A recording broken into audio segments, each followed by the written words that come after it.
আসসালামু আলাইকুম। সবাইকে স্বাগত বাংলা টিভির প্রাইম নিউজে। আপনাদের সাথে আছি আমি নিয়ামতুল্লাহ সিরাজি। শুরুতেই জানিয়ে দিচ্ছি এসএনএস হোম লোন সংবাদ শিরোনাম। গ্রিনল্যান্ড ইস্যুতে চাপ বাড়ালেন ট্রাম্প। ইউরোপের ৮ দেশে ১০% শুল্ক ঘোষণা।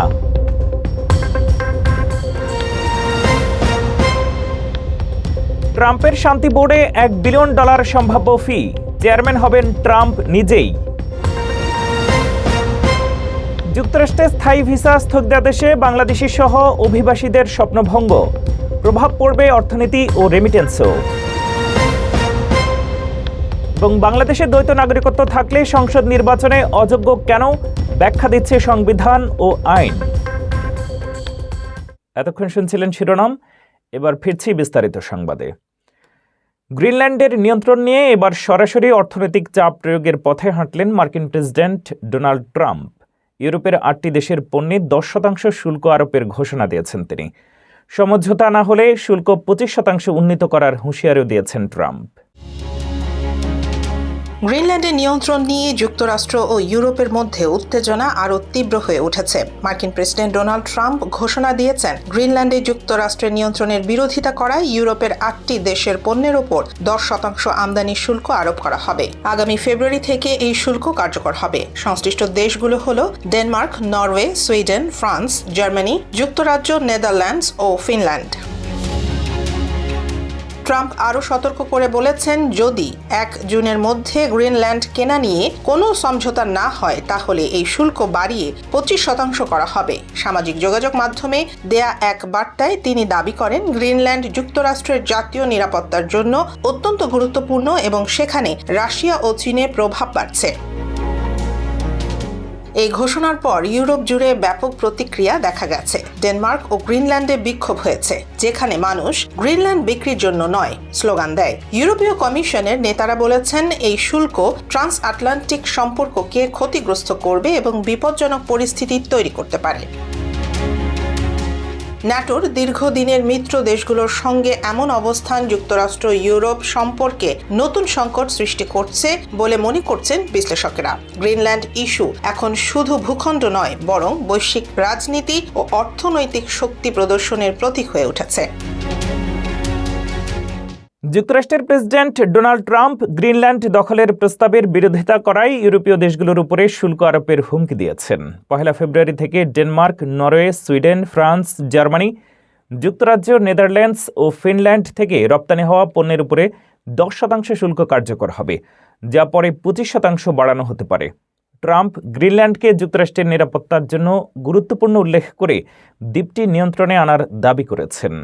ইউরোপীয় নেতারা হুমকিকে অগ্রহণযোগ্য বলেছেন। ব্রিটিশ প্রধানমন্ত্রী কিয়ার স্টারমার বলেন, শুল্ক আরোপ সম্পূর্ণ ভুল। ফ্রান্সের প্রেসিডেন্ট ইমানুয়েল ম্যাক্রো বলেন, হুমকি কোনোভাবে গ্রহণযোগ্য নয়। নেদারল্যান্ডস, সুইডেন এবং জার্মানি যৌথ প্রতিক্রিয়ার প্রস্তুতি নিচ্ছে। গ্রিনল্যান্ডে বিক্ষোভ দেখা গেছে। নুক ও কোপেনহেগেনে মানুষ প্ল্যাকার্ড হাতে রাস্তায় নামেন। প্রায় ৮৫% গ্রিনল্যান্ডবাসী যুক্তরাষ্ট্রের সঙ্গে যুক্ত হওয়ার বিরোধিতা করছেন। প্রেসিডেন্ট ট্রাম্প শান্তি বোর্ড প্রতিষ্ঠার পরিকল্পনা করছেন, যেখানে সদস্য দেশগুলোকে $1 বিলিয়ন ফি দিতে হতে পারে। বোর্ডে অংশগ্রহণের মূল উদ্দেশ্য শান্তি, নিরাপত্তা ও সমৃদ্ধির জন্য দেশগুলোর অংশীদারিত্ব নিশ্চিত করা। সম্প্রতি ব্লুমবার্গ নিউজের প্রতিবেদনে বলা হয়েছে, প্রেসিডেন্ট ডোনাল্ড ট্রাম্প প্রশাসন একটি শান্তি বোর্ড প্রতিষ্ঠার পরিকল্পনা করছে, যেখানে সদস্য দেশগুলোকে বোর্ডে থাকার জন্য $1 বিলিয়ন দিতে হতে পারে। এই বোর্ডের চেয়ারম্যান হবেন ট্রাম্প নিজেই এবং প্রতিটি দেশের সদস্যপদ সর্বোচ্চ ৩ বছরের জন্য থাকবে, যা চেয়ারম্যানের অনুমোদনে নবায়নযোগ্য। হোয়াইট হাউস প্রতিবেদনটিকে ভ্রান্ত বলে উল্লেখ করেছে। হোয়াইট হাউসের এক বিবৃতিতে বলা হয়েছে, এতে কোনো নির্দিষ্ট সদস্যপদ ফি নেই। এটি কেবল সেই দেশগুলোর জন্য স্থায়ী সদস্যপদ দেয় যারা শান্তি, নিরাপত্তা এবং সমৃদ্ধিতে দৃঢ় প্রতিশ্রুতি দেখায়।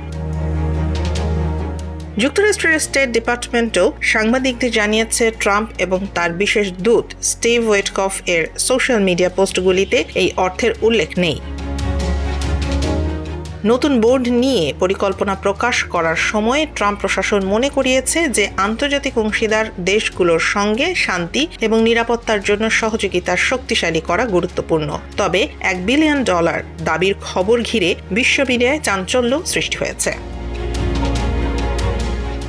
ডোনাল্ড ট্রাম্পের নতুন অভিবাসন আদেশে ৭৫টি দেশের নাগরিকদের স্থায়ী ভিসা স্থগিত। বাংলাদেশ সহ কয়েকটি দেশের লাখো পরিবার যুক্তরাষ্ট্রে বসবাসের স্বপ্নে হতাশ। বিশেষজ্ঞরা বলছেন, এটি শুধু অভিবাসন নয়, দেশের অর্থনীতি ও রেমিটেন্স প্রবাহেও প্রভাব ফেলবে।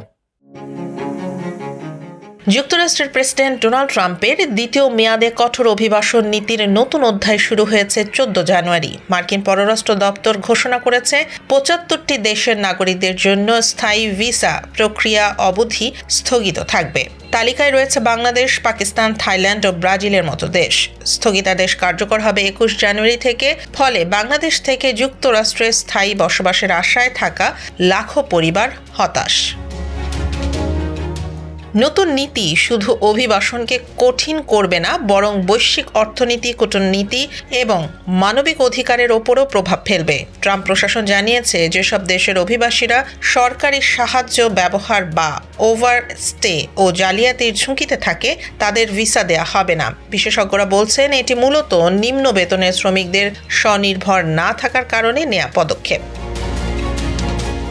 ঢাকা বিশ্ববিদ্যালয়ের সাবেক অধ্যাপক ডক্টর ইমতিয়াজ আহমেদ এবং যুক্তরাষ্ট্র ভিত্তিক আইনজীবী অ্যাটর্নি ল মঈন চৌধুরী মনে করছেন, এই আদেশ বাংলাদেশের প্রবাসী পরিবারের স্বপ্ন এবং রেমিটেন্স প্রবাহে বড় প্রভাব ফেলবে। যারা পরিবার সহ যুক্তরাষ্ট্রে বসবাসের পরিকল্পনা করেছিলেন, তাদের জন্য এটি স্বপ্নভঙ্গের অধ্যায়।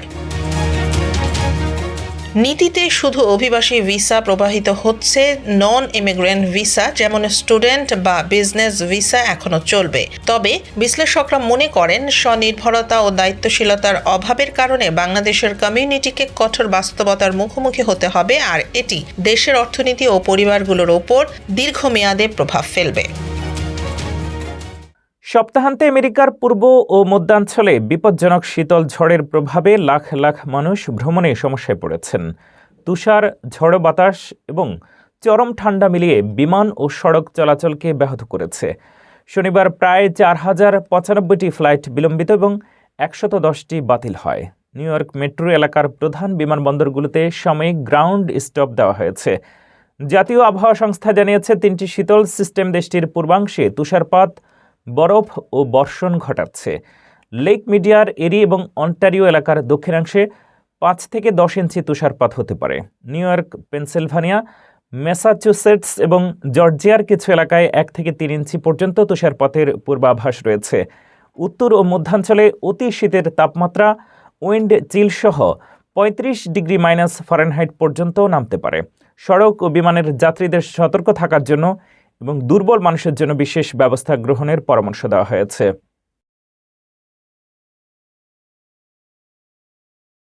আমেরিকায় কর মৌসুম শুরুর আগে আইআরএস নাগরিকদের সতর্ক করেছে, যাতে কেউ গুরুত্বপূর্ণ সময়সীমা মিস না করে। বিশেষজ্ঞদের মতে, প্রথমবার ব্যবহারকারীদের জন্য অনলাইন অ্যাকাউন্ট তৈরি করা কিছুটা জটিল হতে পারে। পরিচয় যাচাই প্রক্রিয়ায় সরকারি আইডি, সেলফি বা ভিডিও চ্যাটের প্রয়োজন হয়। তবে একবার অ্যাকাউন্ট তৈরি হয়ে গেলে এটি দীর্ঘমেয়াদে সুবিধাজনক। অনলাইন অ্যাকাউন্ট ব্যবহার করে নাগরিকরা তাদের পূর্ববর্তী বছরের রেকর্ড, পেমেন্ট ইতিহাস এবং W2 ও 1099-এর মতো গুরুত্বপূর্ণ নথি সংরক্ষণ করতে পারবেন। এছাড়াও রিফান্ড বা অডিটের স্ট্যাটাস দেখা এবং সরাসরি পেমেন্ট বা পেমেন্ট প্ল্যান সেট করা সম্ভব। এবছর প্রায় ১৬৪ মিলিয়ন রিটার্ন প্রক্রিয়াকরণের আশা করা হচ্ছে। আইআরএসের নতুন সিস্টেম আপডেট করা হয়েছে, তবে ফোনে সাহায্য সীমিত। তাই নাগরিকদের আগে থেকেই অনলাইন অ্যাকাউন্ট তৈরি করা সবচেয়ে গুরুত্বপূর্ণ। ফেডারেল রিটার্ন গ্রহণ শুরু হবে ২৬শে জানুয়ারি এবং ফাইল করার শেষ সময় ১৫ এপ্রিল। যুক্তরাষ্ট্রের শহরগুলো একমুখী সড়কগুলো আবার দুইমুখীতে রূপান্তর করছে। এই পরিবর্তন শুধু যানজট কমাচ্ছে না, পথচারীদের নিরাপত্তা বাড়াচ্ছে। বিস্তারিত আরও জানুন, কেন মেয়ররা একমুখী সড়কগুলো দুমুখী করার সিদ্ধান্ত নিচ্ছেন এবং এর প্রভাব কি হতে পারে। মার্কিন যুক্তরাষ্ট্রের অনেক শহর এখন একমুখী সড়ক নীতি থেকে সরে এসে আবার দুইমুখী সড়কে ফিরে যাচ্ছে। নগর পরিকল্পনাবিদদের মতে, এটি শহরের নিরাপত্তা বাড়ানো, ব্যবসা চাঙ্গা করা এবং বসবাসযোগ্য পরিবেশ তৈরির একটি কার্যকর উপায়। মিশিগান ও নিউ ইয়র্ক স্ট্রিট একসময় ছিল দুইমুখী। 1970-এর দশকে দ্রুত কর্মীদের যাতায়াতের জন্য এগুলো একমুখী করা হয়, কিন্তু শিল্প কারখানা বন্ধ হয়ে যাওয়ার পর এসব সড়কে অতিরিক্ত গতি ও দুর্ঘটনা বেড়ে যায়। শেষ পর্যন্ত শহর কর্তৃপক্ষ সড়কগুলো আবার দুইমুখী করে, যার ফলে এলাকায় নিরাপত্তা ও প্রাণচাঞ্চল্য ফিরে আসে। বিশেষজ্ঞরা বলছেন, একমুখী সড়ক মূলত গাড়ির গতি বাড়ানোর জন্য তৈরি। এতে পথচারী ও সাইকেল আরোহীরা বেশি ঝুঁকিতে পড়েন। দুইমুখী সড়কে যানবাহনের গতি স্বাভাবিকভাবে কমে, চালকের সতর্কতা বাড়ে এবং দুর্ঘটনার ঝুঁকি কমে। লুইসভিল, চাটানুগা ও লিঞ্চবার্গের মতো শহরেও দেখা গেছে একমুখী সড়ক স্থানীয় ব্যবসা ও কমিউনিটিকে বিচ্ছিন্ন করে ফেলেছিল। সেগুলো আবার দুইমুখী করার পর দোকানপাট, রেস্তোরাঁ ও আবাসন উন্নয়ন বেড়েছে। অনেক ব্যবসায়ী যারা শুরুতে আপত্তি করেছিলেন পরে স্বীকার করেছেন তাদের আশঙ্কা ভুল ছিল। পরিবহন পরিকল্পনাবিদরা বলেন, রাস্তার দাগ ও সিগন্যাল বদলেই বড় পরিবর্তন আনা সম্ভব। এ কারণেই একে বলা হয় পেইন্ট সস্তা, প্রভাব বড়। আজ অনেক মার্কিন শহর বুঝতে পারছে দ্রুত গাড়ি নয়, নিরাপদ মানুষই টেকসই শহরের মূল চাবিকাঠি। বিশ্বের শীর্ষ ধনীদের মধ্যে ইলন মাস্কের আধিপত্য দিন দিন বাড়ছে। তার সম্পদ বর্তমানে প্রায় $780 বিলিয়ন, যা ইতিহাসের প্রথম $1 ট্রিলিয়ন মালিক হওয়ার পথে নিয়ে যাচ্ছে। মাস্কের ব্যবসায়িক সাম্রাজ্য 3টি প্রধান স্তম্ভের উপরে দাঁড়িয়ে: টেসলা, স্পেসএক্স এবং কৃত্রিম বুদ্ধিমত্তা প্রতিষ্ঠান XAI। সম্প্রতি XAI হোল্ডিংসে নতুন বিনিয়োগের ফলে মাস্কের শেয়ারের মূল্য বেড়ে প্রায় $122 বিলিয়ন পৌঁছেছে। Saudi prince Al Waleed bin Talal, Jack Dorsey এবং ল্যারি এলিসনও এই বিনিয়োগ থেকে উপকৃত হয়েছেন। 2025 সালে মাস্ক $500 বিলিয়ন মালিক হন এবং স্পেসএক্স এবং XAI এর বাজার মূল্য বৃদ্ধির ফলে তার সম্পদ $700 বিলিয়ন উপরে চলে যায়। বিশ্লেষকরা বলছেন, উদ্ভাবনী ক্ষমতা ও আগ্রাসী বিনিয়োগ কৌশল মাস্ককে অন্যান্য ধনীদের তুলনায় অনেক এগিয়ে রেখেছে। বিশ্বের দ্বিতীয় ধনী ল্যারি পেইজের সম্পদ মাত্র $270 বিলিয়ন, ফলে মাস্কের ব্যবধান ক্রমশ বাড়ছে। নিউ ইয়র্কে পোকেমন কার্ড দোকানে সশস্ত্র ডাকাতি, ক্রেতা ও কর্মচারীরা আতঙ্ক। দুষ্কৃতীরা মূল্যবান কার্ড চুরি করেছে। কেউ আহত না হলেও পুলিশ তদন্ত শুরু করেছে এবং দুষ্কৃতকারীদের শনাক্তের চেষ্টা চালাচ্ছে। নিউ ইয়র্ক সিটিতে জনপ্রিয় পোকেমন কার্ড দোকান পোক কোর্টে সম্প্রতি সংঘটিত হয়েছে সশস্ত্র ডাকাতি। স্থানীয় পুলিশ ও সিসিটিভি ফুটেজে দেখা গেছে কয়েকজন মুখোশধারী দুষ্কৃতী দোকানে প্রবেশ করে কেস ভেঙে ফেলে এবং মূল্যবান পোকেমন কার্ড এবং অন্যান্য সংগ্রহণীয় পণ্য চুরি করতে শুরু করে। ডাকাতির সময় তারা ক্রেতা ও কর্মচারীদের দিকে বন্দুক উঁচিয়ে রাখে, ফলে দোকানে উপস্থিত সবাই আতঙ্কিত হয়ে যায়। একজন কর্মচারী জানিয়েছেন, সবই খুব দ্রুত ঘটেছে। আমরা আতঙ্কিত হয়ে একপাশে দাঁড়িয়েছিলাম, তবে এ ঘটনায় কেউ আহত হয়নি। দোকান মালিক বলেন, এটি একটি ভয়ঙ্কর অভিজ্ঞতা এবং নিরাপত্তা ব্যবস্থা আরও জোরদার করার প্রয়োজনীয়তা তুলে ধরেছে। পুলিশ ঘটনার তদন্ত করছে এবং দুষ্কৃতীদের শনাক্তের চেষ্টা করছে। স্থানীয় নিরাপত্তা বিশেষজ্ঞরা মনে করছেন, পোকেমন কার্ড এবং অন্যান্য উচ্চ মূল্যবাহী সংগ্রহযোগ্য পণ্যের বাজার ক্রমবর্ধমান হওয়ায় এই ধরনের সশস্ত্র ডাকাতি বেড়েছে। তারা সবাইকে সতর্ক থাকার পরামর্শ দিচ্ছেন। এই ঘটনার ফলে দেখা যায় মূল্যবান পণ্য সন্ত্রাসী হামলার লক্ষ্য হতে পারে, আর ক্রেতা ও দোকান মালিকদের জন্য এটি একটি সতর্কবার্তা। বাংলাদেশের দ্বৈত নাগরিকদের জাতীয় সংসদ নির্বাচনে প্রার্থী হওয়ার সুযোগ নেই, যদিও তারা স্থানীয় সরকার নির্বাচনে অংশ নিতে পারেন। সংবিধান ও নির্বাচনী আইন অনুযায়ী বিদেশি নাগরিকত্ব ত্যাগের প্রমাণ ছাড়া সংসদ নির্বাচনে প্রার্থী হওয়া যায় না। এই বিধান ঘিরেই এবারের নির্বাচনে একাধিক প্রার্থীর মনোনয়ন বাতিল হয়েছে। বাংলাদেশের দ্বৈত নাগরিকদের জন্য জাতীয় নির্বাচনে প্রার্থী হওয়ার ক্ষেত্রে কঠোর বিধিনিষেধ রয়েছে। সংবিধান অনুযায়ী কেউ যদি অন্য দেশের নাগরিকত্ব রাখেন, তাহলে তিনি জাতীয় সংসদ নির্বাচনে প্রার্থী হতে পারবেন না। তবে একই ব্যক্তি স্থানীয় সরকার নির্বাচনে প্রার্থী হতে পারেন। এই ব্যবধানের কারণ হলো, জাতীয় সংসদ হলো নীতি নির্ধারণী ফোরাম, যেখানে দেশের আইন ও স্বার্থ সংরক্ষণের দায়িত্ব থাকে। অন্য দেশের প্রতি আনুগত্য থাকলে গুরুত্বপূর্ণ পদে অবস্থান ঝুঁকিপূর্ণ হতে পারে। এই কারণে 2026 সালে ত্রয়োদশ জাতীয় সংসদ নির্বাচনে অনেক প্রার্থীর মনোনয়ন বাতিল হয়েছে, বিশেষ করে যারা যুক্তরাজ্য, যুক্তরাষ্ট্র বা ইউরোপের কোনো দেশের নাগরিকত্ব বহন করছেন তাদের প্রার্থিতা যাচাইতে কঠোর পরীক্ষা চালানো হয়েছে। রিটার্নিং কর্মকর্তাদের যাচাই বাছাইয়ে দেখা গেছে কিছু প্রার্থী যথাযথভাবে নাগরিকত্ব ত্যাগের প্রমাণ দাখিল করতে পারেননি, ফলে তাদের মনোনয়ন বাতিল করা হয়েছে। আইন অনুযায়ী জাতীয় নির্বাচনে প্রার্থী হওয়ার জন্য বিদেশি নাগরিকত্ব প্রত্যাহারের প্রয়োজনীয় নথি যেমন ত্যাগপত্র বা সংশ্লিষ্ট দেশের স্বীকৃতি বাধ্যতামূলক। শুধুমাত্র আবেদন করা যথেষ্ট নয়, স্থানীয় সরকার নির্বাচনে এই বিধি নিষেধ নেই, তাই দ্বৈত নাগরিকরা সেখানে প্রার্থী হতে পারেন এবং ভোট দিতে পারেন। বিশ্লেষকরা বলছেন এটি দেশের নিরাপত্তা, আইনি স্বচ্ছতা এবং নীতি নির্ধারণের স্বনির্ভরতার বিষয়কে নিশ্চিত করার জন্য প্রয়োজনীয় ব্যবস্থা।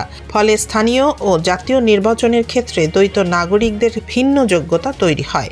নাগরিকদের অবশ্যই আইন অনুযায়ী প্রয়োজনীয় পদক্ষেপ নিয়ে প্রার্থী হওয়ার প্রস্তুতি নিতে হবে। অবিশ্বাস্য হলেও সত্য, বিএনপি চেয়ারম্যান তারেক রহমান এখন ফেসবুকের শীর্ষ 100 কন্টেন্ট ক্রিয়েটরের একজন। সামাজিক মাধ্যম বিশ্লেষণ ভিত্তিক ওয়েবসাইট সোশ্যাল ব্লেডের সর্বশেষ তালিকায় তারেক রহমানের অবস্থান 64 নম্বরে।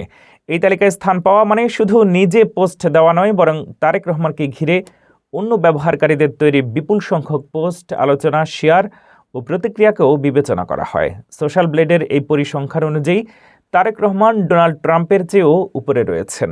বিশ্লেষকদের মতে এটি নিছক সামাজিক মাধ্যমের কৌতূহল নয়, বরং বাংলাদেশের রাজনৈতিক প্রভাব ও বৈশ্বিক আগ্রহের প্রমাণ। দীর্ঘদিন প্রবাসে থাকা সত্ত্বেও তার রাজনৈতিক বক্তব্য, কর্মকাণ্ড এবং সাম্প্রতিক ঘটনা প্রবাহের কারণে তার নাম ফেসবুকে আলোচনার কেন্দ্রবিন্দুতে রয়েছে। ফেসবুক অনুসারীর সংখ্যা বর্তমানে 5.5 মিলিয়নের বেশি, যা তার সক্রিয় অংশগ্রহণ এবং আলোচনার ক্ষেত্রেও উচ্চ প্রভাব নির্দেশ করে। এই ছিল বাংলান টিভির প্রাইম নিউজে। পরবর্তী প্রাইম নিউজ দেখার আমন্ত্রণ জানিয়ে এখানেই শেষ করছি। এতক্ষণ সাথে থাকার জন্য ধন্যবাদ।